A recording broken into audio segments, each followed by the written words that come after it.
আসসালামু আলাইকুম প্রিয় দর্শক বন্ধুরা, আপনারা দেখতে পাচ্ছেন বিএনপি নেতা আমানুল্লাহ আমান কি বলতেছে। তার যে বক্তব্য, সে ইনডাইরেক্টলি নাসিরউদ্দিন পাটোয়ারিকে শয়তান বলতেছে। সে বলতেছে জিল হজ মাসে শয়তানের উপরে পাথর নিক্ষেপ করে, ডিম কেন নিক্ষেপ করলো।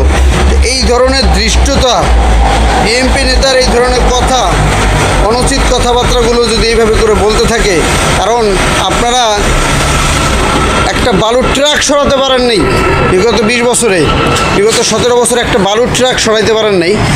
আর যাদের মাধ্যমে, যাদের উসিলায় আজকে আপনারা মনে করেন ক্ষমতার মসনদে বসেছেন, আজকে তাদের সাথে এই ধরনের, তাদেরকেই বলতেছেন শয়তান। আপনাদের এই ধরনের সুখ বেশি দিন কিন্তু টিকবে না। মাথা একটু ব্রেনটা খাটাবেন। এই ধরনের সুখ কিন্তু বেশি দিন টিকবে না। যারা এরকম মনে করেন অতিরঞ্জিত বা অতিরিক্ত যারাই করেছে অতীতে, তাদের পরিণতি কিন্তু খুব ভয়াবহ হয়েছে। আপনারা এখনও সময় আছে, শিক্ষা নেন।